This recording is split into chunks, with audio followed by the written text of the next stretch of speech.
Welcome back to episode 4 of That's Business Podcast. In today's episode, it's called Finding Your Voice in the Corporate World. And we have a special guest on here, Barbara Boldt. And just a little background on Barbara and how I came to meet her. We had a mutual friend through LinkedIn and we hit it off almost immediately. This woman is so wildly fascinating. And I just sat there with my jaw dropped like, I need to do more with my life.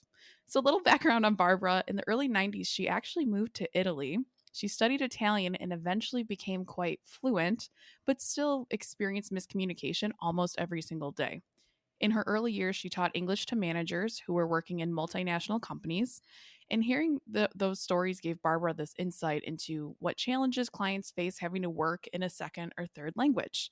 Thus, her passion for helping people communicate successfully came to fruition, and now she runs her own company. So, Barbara, thank you so much for joining this podcast. I'm so excited for it. But tell us a little bit about you outside of all the amazingness that you've done so far in your career. Well, Angela, thank you so much for inviting me onto your podcast. This is a real pleasure. As you said, we are new friends, and Yes. we have a hard time shutting up, don't we? We do, yes. When we talk, it's like, oh my gosh, this thing goes to that thing, goes to that thing. Well, as you mentioned, I did this crazy thing in the middle of my life. I expatriated myself to Europe. It was on the basis of having taken a vacation to Italy and having fallen in love with an Italian, which I'm Ooh. sure some people can relate to. Yes. The downside of the story is, and I'm sure people can relate to this as well, is that the romance didn't work out in the end. However, at that point, I had moved myself there. I had shipped 800 Wow. pounds of stuff, and I was, in Italy. So I made a decision not to just run back home. I Mhm. had started studying Italian, and that's what really grounded me to stay. I just was fascinated learning a language where I could actually speak it. Right. It's very different than just learning a language, outside the environment. So I stayed after I moved out of the relationship. I stayed another 3 months in the place where I was studying Italian, which was in Perugia. Perugia became Mhm. kind of famous more recently because of that horrible murder thing that happened. Amanda Knox, the Amanda Amanda Knox Knox, yes. story. That was Yes. Perugia. Okay. Wow. And I studied there before Before. they were Yes. all there. Yeah. Mhm. I studied for 6 months. I'd invested this money in the course and living there. And I'm like, well, now if I go home, I'm not ever going to become really fluent. So It's I had to true. figure out where I was going to go next. And long story short, I ended up in Milan. Uh, Okay. didn't know anybody, didn't have a job, didn't have a place to live. Wow. However, I went there. I actually sent out resumes that I had typed on an electric typewriter, if you can imagine, which I'm sure you can't. This was 1994, Mhm. so no electronics, Right. and ended up on the first day I went to Milan, I got a job because I had faxed my resume to several Nice. companies. On the third day, I met a woman who was looking for a roommate, a flatmate, a British Mhm. woman.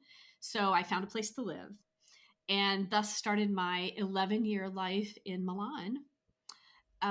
And that's where I taught English. You mentioned in my bio intro that I did teach English, and I did that for about 5 years. And of Okay. course, my experience was primarily with Italians, although I Right. did teach other nationalities in the summers. But what I always say is if you can teach an Italian to communicate in a clear, linear way, you can teach that to anybody. I And love I that. honestly think that's how I developed this ability to just hear when things are Mhm. not in order. Sure. When Okay. when there's a concept missing, a word missing, something like that. Because with Italians, when you listen to them, they'll go over here and they'll go over here and they'll go over here. And our brains have to take that information and organize it Right. for us to Mhm. process it, as we're what we call low context communicators. And we, as Americans, we prefer information in a certain order, and the Italians Mhm. don't deliver it that way initially, right? They have to be taught to do that. Okay. So my brain just developed this facility for hearing what's missing, hearing the gaps, and reordering. And sometimes it's a little bit annoying because I just, yeah, I'm listening to a radio program or I'm listening to whatever. And I'm like, Right. that would have been better here. And oh, yeah, okay. So it's something I just do in the bathroom in the morning when I'm putting on my makeup because Right. I'm listening to Blinkist or whatever. And Mhm. yeah, so that's how I developed my superpower, I guess you could say. And then I did I go love on to that. live in Switzerland after Italy, and I taught in classrooms with like people from 16 different countries. I taught at a very prestigious technical university in Switzerland for 16 years. So yeah, I've just Wow. got a ton of experience listening to people trying to get their messages out. Right.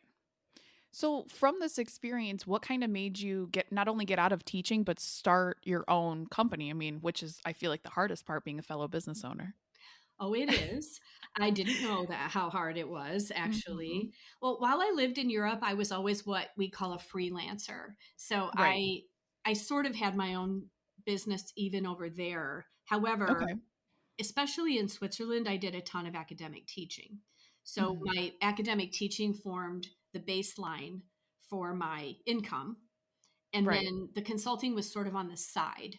I did do a lot Oh, of, okay. in those days, I did a lot of intercultural training. So I would go Mhm. into companies and train multicultural teams. I also did a lot of expat training, which is preparing people to live in another culture. And I would do that for like Oh, Americans coming to Switzerland. I would do it for the Swiss going back to the States. I did right. it for lots of different cultures. And I did that really the last year I did a lot of that was 2017. So I actually did that even after I came back to the US. Uh, but I didn't get really serious about Mhm. I tried the academic teaching thing over here and it didn't really work out. It's just Right. a different academic environment here. It is. So in 2018, I actually realized that my consultancy was going to be my primary gig. And Oh, it's I love pretty that. much taken me until now to Mhm. figure out Right. how to make this work. So it has not been an easy journey these last, I would say, 3.5 years. And of course, COVID Okay. came in the middle. Um, Right. but COVID for me was actually a gift because Mhm. it stopped me running around the local area Sure. and put me on this, on Zoom, Mhm. in the virtual context, and helped me realize that I can work with people from anywhere You in the can. world. I have a client right now in Switzerland. We've never met face to face. Mhm. We just do everything on Zoom, and it works. So from the standpoint of creating a business model, mine has changed Right. because I realized that for me, it was a waste of time to be running around to local networking events, which I was doing a lot of before Okay. the pandemic. Right. And now I have just become a lot more focused Mhm. and I just, like you, I mean, a lot of us, we pretty much live on Zoom. Right. I love that. And I feel like with what you offer and when we got introduced, I was like, wow, that is such a needed service because I work with, being a former recruiter and now running my own career services company, a lot of these individuals, I get people all the time that are like, I'm sorry if my English isn't great. I'm sorry, sorry, sorry, sorry. I'm like, your English is really great. Your resume is better than half of the native English speaking people I work with. Like you're doing really well. And I had one client, she speaks, oh my God, I think 8 languages or something crazy. But it's just I just love what you do and how you kind of offer this to people. But what's kind of either like how does that look like in a corporate setting of the services you offer? Is it, people looking to get promotions, or what did you find kind of the problem in corporate America right now with people who English is a second language and not their first? That's a really good question. And it's interesting that you bring that up because it's only recently that I've recommitted myself to this niche. Uh, Mhm. One of the challenges of trying to offer a service to people who are in corporate America is that they're not showing up in the places where we do all our marketing. Right. We, as business owners, we tend to be on LinkedIn. We post every day. We're supposed to post every day. I've fallen off that wagon once again. Uh, but it's like, how do I get the word out? Sure. first, let me cover the challenges that these people often face. And my target audience are these middle level managers. If you know Okay. about what goes on in companies, middle level managers have a ton of communication responsibility. Yes. They have to communicate laterally with their team. They might have to communicate with subordinates, and they definitely have to communicate up to that Hmm. C-suite level to Right. report out, give progress reports on their project, ask for resources, sell a new idea, all of these things. And all of those things are persuasive communication. It's Right. not just, I mean, reporting out on the project might be more informative. However, there's almost always going to be an element of needing something more, needing that those upper level people to take an action or get on board, and also team members at that lateral level. And Right. what is frequently the issue for these people whose, English could even be their third or fourth language. Right. It's definitely Hmm. not their first. And persuasive communication is always challenging. Even for those Sure. of us who are native speakers, creating a persuasive message is always harder than just delivering information. So I find that these people end up at a point in their career where in order to get ahead, they have to up their game. It's Hmm. not enough at that point to just speak English in whatever way they speak it. They may speak it well, they may speak it not so well. A lot of people in this situation have developed maybe some bad habits in speaking English. They're not using correct grammar. And some people will say, well, grammar isn't really important. I beg to differ. Very Grammar important. is a structure of a language. And if you're not Right. structuring your sentences in the way that they need to be structured for that language, the people who are listening to you are not getting your message the first time. They Right. have to interpret, they have to work hard to get what you want to say. And as we know, C-suite managers don't want to work that hard. They're not the people Mm-mm. who are going to sit there and give you the benefit of the doubt and, oh, well, I think what you want to say is. Right. They want it delivered straight the first time. So that is what I see as the big issue that these people face. And I help them by attacking both the language issues, which may be there may be Hmm. some structural issues, but I also help them understand the culture, the cultural Oh, differences. I love that. Yes. Yeah, it's like that's, and the benefit that I can bring is moving the needle quickly because we're Hmm. attacking both sides. So I Right. can very quickly identify the issues when I talk to the person and I hear their situation. I'll figure out what's linguistic and I'll figure out what's cultural. And so I'm teaching them not only sentence structure, but I'm teaching them to structure a message. Right. And I effectively teach them how to pitch. If you Oh, think that's about it, awesome. business people pitch all the time. All the time. Yeah, yeah. Pitch an idea, pitch a project. This recent client that I had is she's still a client actually, is in purchasing. She Hmm. pitches how to save money. Right. Every day. Yeah, every day. And uh, she was having to have her boss help her structure her presentations, which obviously wasn't her boss's job. Right. And it was not a good use of her boss's time. After 3 months of working with me, we presented to her boss, and her boss was actually amazed. She was like, oh my gosh, that's the most clear presentation I've ever heard you give. This woman's Mexican. Hmm. And so she was putting English words in Mexican sentences. Oh And no. And a mix of the two. right. And the structure of her message was not linear, and it wasn't structured as there is a way to structure a persuasive message. And she Right. didn't know how. So now she knows how, and she knows what's the problem we're solving, what's the solution I've researched, what's it going to save us. In her case, that's boom, boom, boom. Right. She's learned how to do that, and her sentence structure is getting better. I would say breaking the bad habits of how they're used to speaking is it's the thing that takes the most time. Oh, I'm sure. Yeah, because it's behavior change. Right. So how does it work kind of full life cycle with the client? Is it like a free, or what's it look like, or how do you identify and kind of get deep down into the root of their problems? Because you're doing a lot. Like this is, I mean, you've already given a few client stories and you do a ton. So how, what does that look like working with you? It looks like starting out with a deep dive. So, in order Mm-hmm. for me to help someone become clear, I have to really get into their head and understand their reality. The client I've got right now in Switzerland is very interesting. He's in the oil and gas trading business, Oh, and he's with a startup that is buying older refineries and okay. revamping them to be more energy sustainable, taking them toward being more sustainable in a couple different ways. And we started deep diving into his business yesterday, and it's all new to me.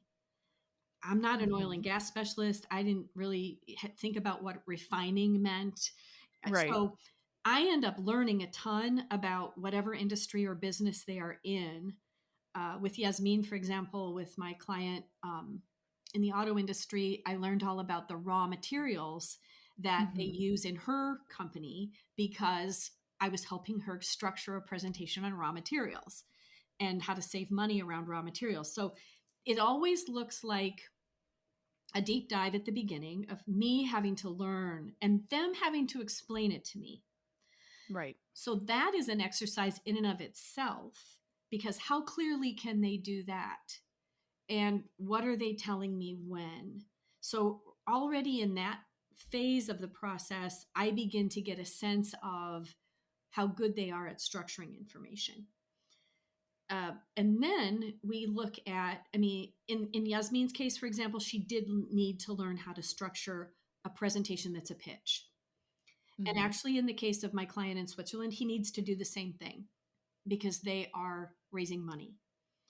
Oh, okay. So we then start looking, then take this mass of information that they've given me and we start figuring out how to structure it.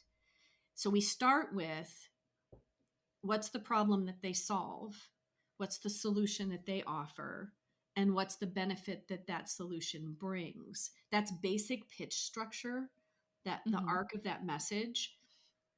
And almost everybody needs that. You know, the people that I meet, it's almost never the case that they don't need to learn how to structure something that way. Right.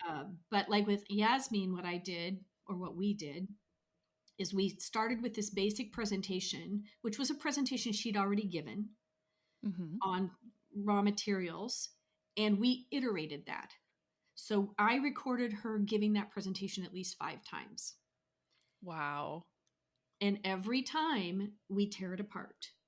So Mm-hmm. we go back and we do it almost line by line. What what would how, you know, she listens to it, I listen to it, and then we meet and say, what did you see? And then I tell her what I saw, and we go through it and say, all right, how could you have said this more clearly?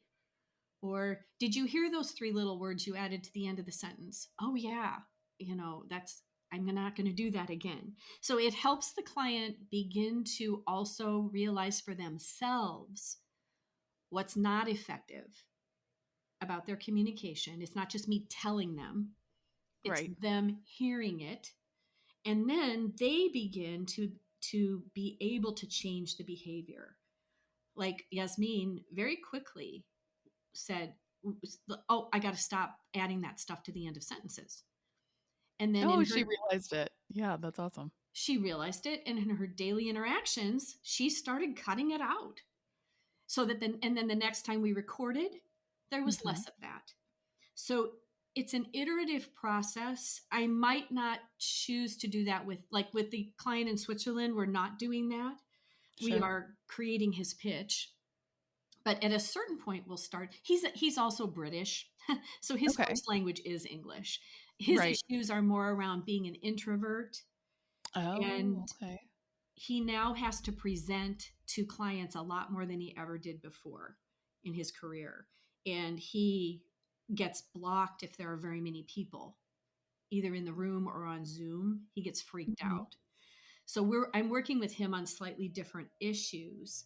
However, it's interesting because in the conversations we've had around his business and this pitch we're constructing, things are becoming more clear to him as well. Right. So in some cases, I always say I'm the stranger in the room.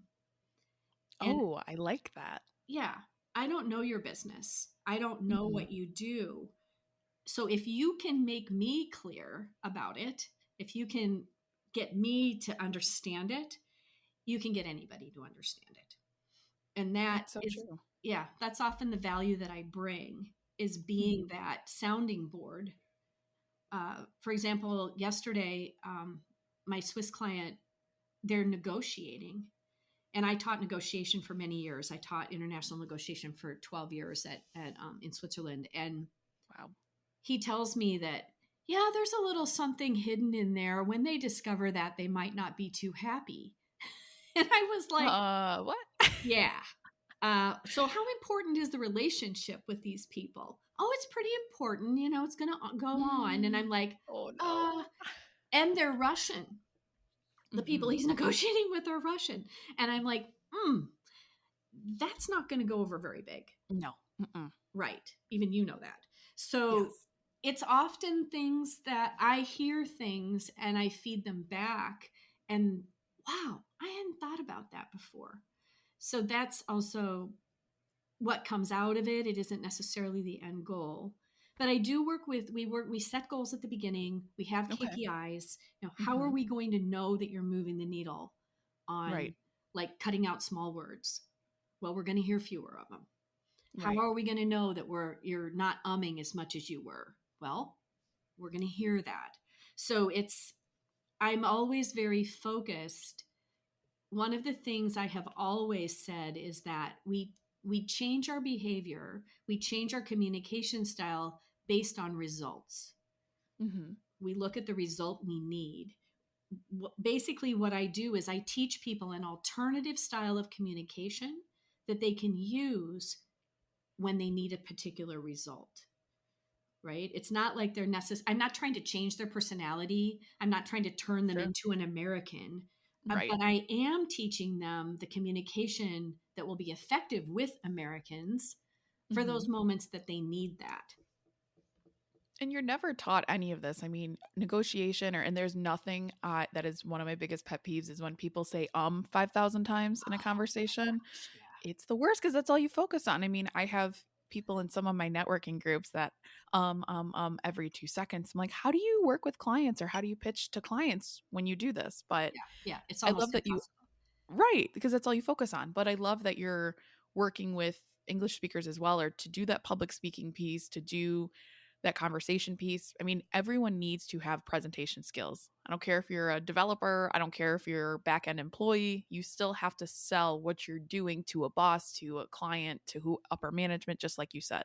Yeah. So I love that. And I used to be terrible at public speaking, and this is hilarious that I'm on a podcast now. I do TikTok, I do all the social media, and I'm like, hey, here I am. But you just have to practice. I mean, my just quick side story. My mom, bless her heart, when we did a lot of fundraising growing up, and she would make me go door to door to ask for donations, Oh my and God. that's where I got really good. She's like, nope, you're gonna learn right now. And in college, I talked in front of 500 people, and I was like, oh my god, I can't do this, I can't do this, I can't do this. But practice. You practice with anything at any stage of life. So I agree. I love that. I love Absolutely. that. Okay, and then what would you kind of turning the tables? Because I love that you lived in Europe for so long, but what was your most memorable experience when living overseas, whether it was Italy or Switzerland? What did that look like? Oh my gosh. I mean, there isn't just one memorable There's experience, so I'm many, right? afraid. But maybe I can say, what I loved about living in Italy Yeah, was the perfect. relational aspect of that culture. And you have that Italian family background yourself. When I Mhm. first met you, I was like, oh my gosh, do you speak Italian? I'm working on it. Duolingo. I'm doing it every night. I'm trying. Brava. Eventually. Bravissima. That's wonderful. I have not, I always say, non ce l'ho un goccio di sangue italiano, which means I don't have a drop of Italian blood. I'm very Germanic, actually, by family Mhm. background. But Italy is definitely my second language and my second culture because I lived there for Right. so long and became very fluent in the language. But what you've got to love about Italy, and you know this, are the people. It's Yes. it's such a people-oriented culture, and they are so warm. And So, yes. yes, and interestingly, I I really took on board their relational way of being. And one of the things that my clients will say is that it's a funny mix. I'm very strict, and I'm sure that's my German side.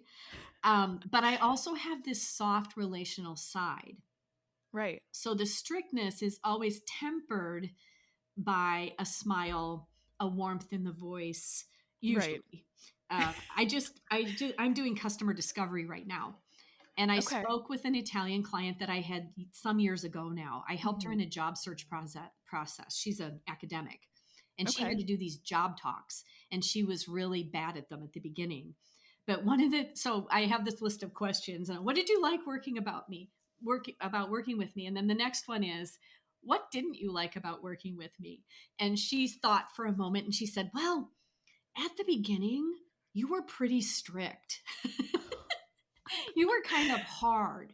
But then I Oh my got to gosh. know you and I Mhm. realized that, you're also very relational. So that I think for Italy for me Mhm. was helping me develop that more relationship oriented side of myself. Of course, Right. the other thing you love about Italy is the food. Oh my gosh. I still dream about it every single I made everyone when we went 2 years ago take a pic. Oh god, 3 years ago now. Take a picture of their food and I Oh, look at that book every single time. All that's that food. yeah, it's wonderful. And just the time they will spend around the table and Right. the The chatting. leisure, take your time with everything. Yeah, Unparalleled. Yes. which is wonderful. So from there I went to Switzerland, which is a very Mhm. different Yes. culture. And the thing that was missing there was the more relational aspect. The Swiss are Mhm. very organized, things function well. Okay. There's and they're lovely. I don't want to give anyone the impression that the Swiss people aren't nice. Right. However, it is harder to get to know them. It's a little more insular. Uh, Mhm. Once you do get to know them and break through that harder exterior, they are lovely and they will, then your family. But they don't go there quite as quickly or as easily as the Italians. Okay. However, Switzerland was great. The efficiency is a time saver. I spent a ton of time on Swiss trains because Mhm. I lived on one end of the country and taught in the other end for a couple of years. Oh, I didn't realize that. Yeah, I lived in St. Okay. Gallen for the first 2 years that I was in Switzerland, which is far east. It's the northeast part of the country. But I also had accepted a teaching job in Lausanne, which is Okay. southwest. Oh, okay. And my logic, being from the U.S., 3.5 hours by train, no big deal. The same trip is Wow, that's a less, long a little more than to Chicago. Well, right. but I got a lot of work done on those trains. And I knew just the seat I wanted. I knew where I could plug in my computer, put on my headphones. I would just be in my own little world for 3.5 hours, and I could do grading and class prep. And so I love public transportation in Switzerland. I didn't have a car the entire time I lived abroad. I I never had a car Wow. over there.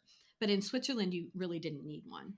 It was, Mhm. and then you didn't in Italy either, depending on how you wanted to live. But Right. um, it was so the efficiency of the Swiss, the beauty, it's to die for gorgeous. Like Mhm. Lausanne, I used to take a walk along the lakefront. I walked with my Nordic sticks several times a week when I lived in Lausanne, and I would walk down on the Lungo Lago, which is the part along the lake, and you've got Mhm. this view of the Swiss and the French Alps on this Sounds lake. amazing. And I would just be like, I wonder how long they're going to let me stay here.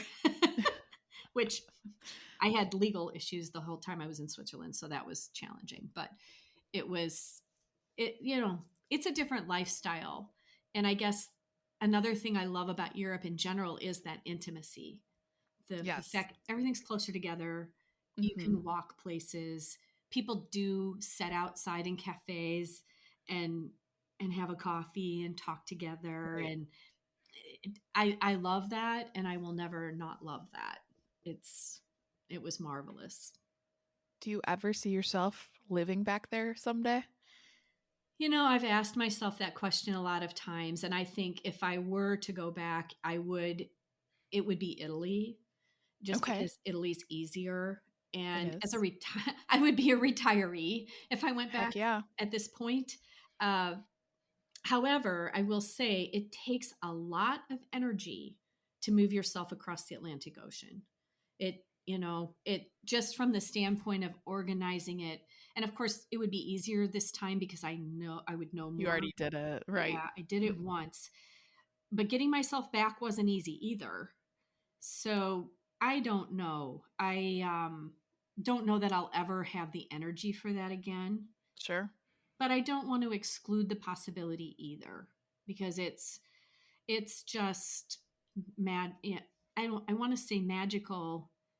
That might diminish how hard it can also be. Right.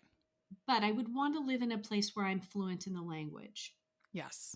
Yeah, because that just it gives you so much more entry into Hmm. into the you can build the relationships. That was part of the thing in Switzerland. I never became 100% fluent in French, and Okay.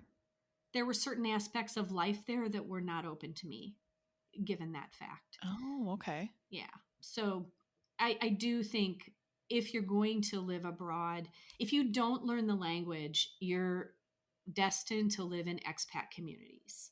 Hmm. And that's not really living in the culture. Right. Very different. Yeah, you're dabbling. You're dabbling.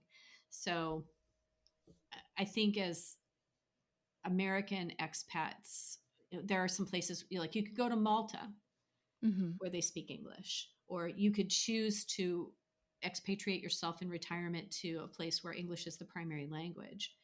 But Right. then it's not quite the same experience. When can we expect you? Because when I first met Barbara, I said, I told you need to write a book. When are you going to write this book of all of these amazing stories? Because we're wrapping up here soon, but you need to get these stories out here. I mean, every time I talk to you, I'm like, what? I could just sit here and talk to you for days, but Well, you're you need going to tell to. us. I You're know. going to. We're going to start tomorrow. Yes. Angela, for those of you listening to this podcast, has offered to listen to me a half an hour a week tell my Mhm. story about expatriating myself and living in these different places. And through this dictation, almost, we're going to record our conversations, and that's going to give me a transcript. And the transcript will form the basis for the book. And I want to do it this year. I want this book, I want to launch the book in March of 2023. So we will Yay. make that public. I love that we have this book there. It's you have to do it now. You I said do it. have to do it. It's in You're going to help me writing come up now. with a title because I don't have a title yet. But it's a fun story. There are, and we'll discover together that there were very hard moments. Of course. There Right. were very, there was a moment when I thought I was going to get kicked out of Switzerland. Not Oh, I fun. can't wait to hear this one. Yeah, it's really incredible. And maybe not all the stories will make it into the book either because they might Of not all course. tie together totally. However, it was 19, 20 years of my life that I do want to make available. I consider it my legacy. It's an It is. inspirational story, it's a fun story. I took a risk. I kept taking risks. Hmm. And I think people will benefit from reading about that. So thank you for asking. And I look forward to telling you my story. I can't wait. I'm so excited. And I think, and I love that you said it's not going to be all sunshine and rainbows because I feel that's a lot of stories. It's like, or people even, I mean, back to me of People like think looking for that. jobs, like, it's so easy. Quit your job, start your own company. Everything's so easy. Go live abroad. You have to think about visa. You have to think about all the logistics of coordinating shipping, like you said, 800 pounds worth of stuff over there and getting it back. So I'm so excited and I can't wait for it all to come together, but Me too, really Angela. excited. Well, I love this, but is there anything else viewers need to know or those listening about you or where can anyone find you? You can go to www.boltglobal.com. That's my Mhm. website. And there are lots of opportunities on the website to connect with me. I would love to connect with anyone who's listening who'd like to know more or has a story to tell me. I think that would be fascinating. So go to my website and you will find me for sure. Awesome. Well, I'm so excited. Barbara, thank you so much for being on this podcast. You have been lovely. And yeah, we'll stay tuned to the next one. If you're looking for a career change and you're not sure where to start, the Resume Rescue can help. Sure, there's no such thing as the perfect fit for everyone, but here at the Resume Rescue, we're on a mission to find the perfect solution for you. Whether it's changing careers, updating a resume, learning LinkedIn, or practicing interviewing, we have you covered. Find us online at theresumerescue.com and find all of our contact info in our show notes.